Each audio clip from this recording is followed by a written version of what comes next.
on the meeting roles and responsibilities. This is out of the Successful Club series, so it's longer than a normal speech, as Nancy talked about. It's 10 to 15 minutes. He's going to explain our meeting roles and responsibilities and why it's important. And Dave has written a little blurb here about what his speech is about, but I don't want to take the thunder away from that opening that I know he's going to give, so I'm just going to let you know the name of the speech is The Hats We Wear in Toastmasters. I give you Dave Barrett's The Hats We Wear in Toastmasters, Dave Barrett's.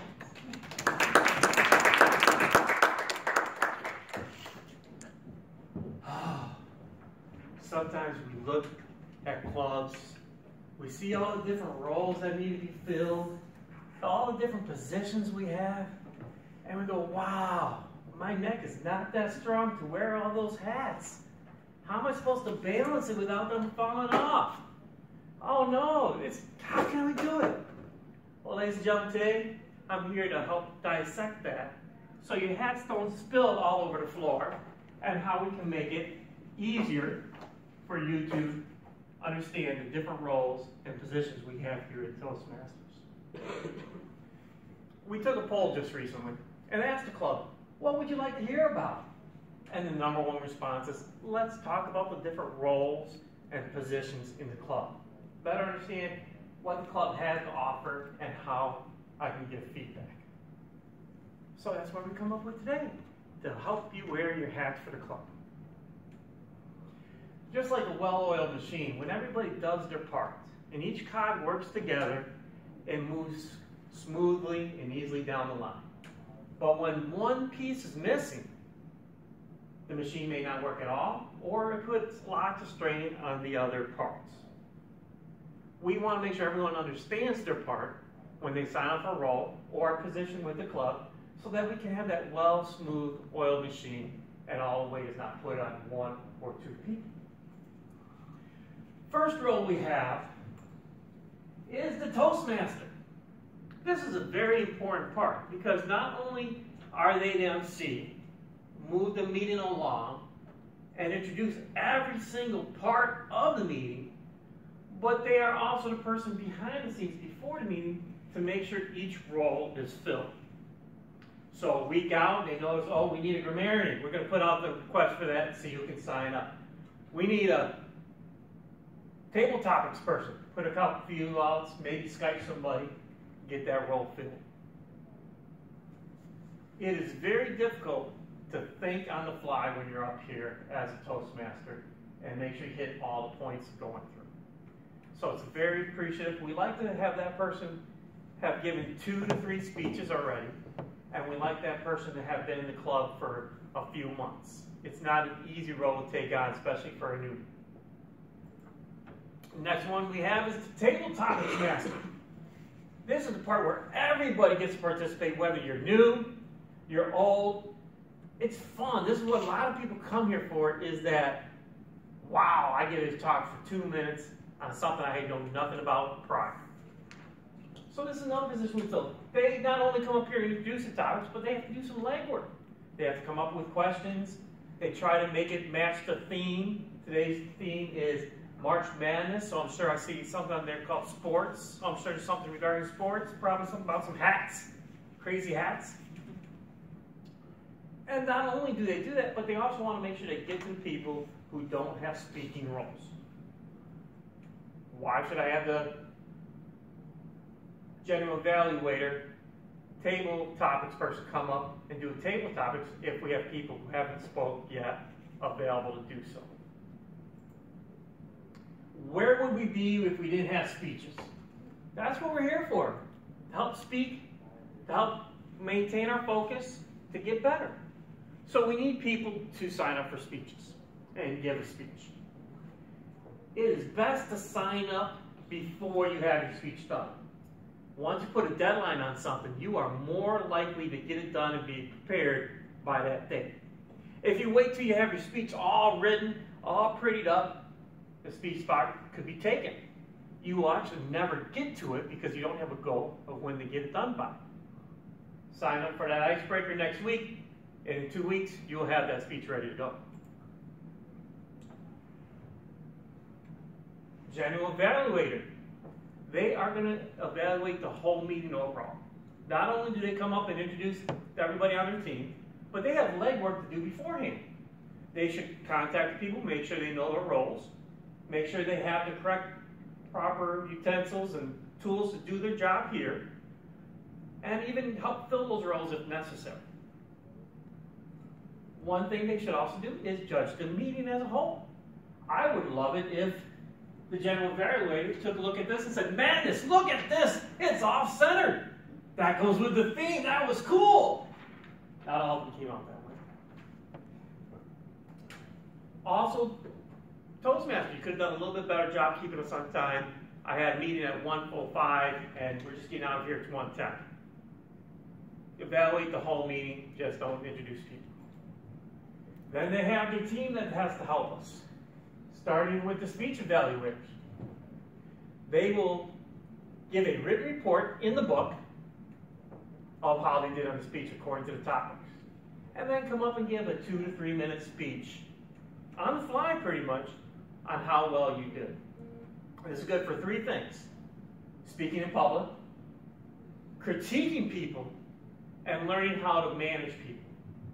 Manage people by giving them positive feedback, and then giving them something they can improve on. Then go ahead and give them positive feedback again. It's called the sandwich method. Good, improve, good. If you do it right, people feel like $1,000,000 when they get the review.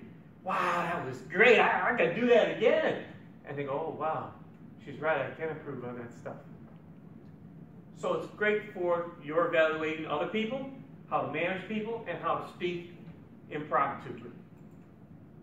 Then we have our team that helps us go, the timer. We all have important jobs here at GM. We have to be back at 1 o'clock. We got meetings at 1:05, 1 o'clock. We have meetings just before we get here. It's important the timer keeps us on time and also keeps the speakers on time. In the future, you may go to do an event. They tell you got 7 minutes. That's all we got. We don't have time for more. 7 minutes. And if you go over, they will shut your mic off. And that will make you look really dumb and embarrassed. Grammarian. We live in the city of Detroit. There's a lot of slang. There's a lot of word misuse. I have dyslexia. And it made my growing up very, very hard to be grammatically correct. I had to go to, not a counselor, but a tutor and help improve mine, because I went to Detroit public schools with dyslexia, pretty bad. And I am not great at it. I need someone to say, Dave, that sentence was wrong. You put the wrong adjectives and dangled the participle and all that other stuff. I don't even know all that stuff. I need someone to help me so I don't look like a fool when I'm on the mic in front of 700 people at a big event. Icon. Filler words. I was at the all-people meeting where we had Tim Schaefer and Jeff speaking. So many filler words, I got kind of distracted. And I ended up starting counting. In less than a half an hour, they each did over 120 buts. I was averaging 1 every 4 seconds. No wonder I couldn't follow what they were saying. I totally lost the point of what they're saying. And these are my leaders. You need to be able to speak so people can follow. Now, in this club, we don't do a lot of roles that all the other Toastmasters do, so we're going to hit a couple other roles that are available to us. One is the invocator. At the beginning of this thing, they would come up, give a humorous joke, a positive quote, or something inspirational to get the meeting going. Another role is the joke master. Someone come up, tell a quick 2-sentence joke, all the way up to like a 2-minute joke. Good way to fill in time, especially when we only have one speaker, something we may put in the future. Someone can tell a joke. Could be your best joke, could be a funny joke, keep it clean. Vote counter.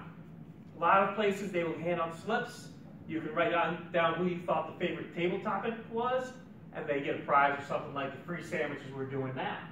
Something we may bring back, best table topics, get a free sandwich from Potbellies. Wouldn't that be nice? And the last one that is also available is the parliamentarian. Some clubs do debates. They're debate clubs, and they will be the voter on which debate did the best. That's a lot of the roles that we see here in the Toastmasters while we are doing the club. There are a lot of roles that we do not see that people do. And these roles are very important and help the club move in a certain direction for a time. These are voted on by the people at large, so that way we can move forward. The first one is the Sergeant at Arms. The Sergeant at Arms comes early. They're here probably about 15 minutes early. They set the room up. They get the table straight. They take everything down when they're done. They keep track of all the materials that we use as a club. It's kind of hard for us all to do that. They're not here. Someone else has to come and set up. It's very important that this role is done so we have the correct staging and room for us. The President. Not only do they open and close the meeting, they introduce the Toastmaster, give us our notes, but on the off cycles, they help guide where our club's going. They host the officer meetings. They also help put together the agenda and make sure that's going in the direction that they want to. They set the tone of the club. Too much. Vice President of Education. They actually help fill the roles. One of their jobs is to go all out, send out the emails. Hey, we need people. Everybody here gets my email, right? About once or twice a week, I send out one. We need some more people. Go to the website, sign up. That's part of my job as the VP. Also, when you give a speech or you do a role, bring your books. That's my job to sign off on. You got to have my signature to get your pin to move on to the next level. The VP of Education also will help greet guests and answer questions after the meeting. The Vice President of Public Relations. They're in charge of being our face, maintaining our website. We do have a special person here that helps us with our website, so that's great. Helps relieve a little pressure on them. But also putting on overdrive. Hey, we got a club meeting coming up. Come visit us. If we're ever going to do a visitor's day, that's their job to help promote it. Maybe do a table downstairs. That's part of their job, setting all that fun stuff up. We have our VP of Membership. They are in charge of putting the people in the system. So when Kaiser joined, we gave that information over, that put in the system, made sure the clubs are due, keeps a roster of everyone who's paid, who's active, who's not.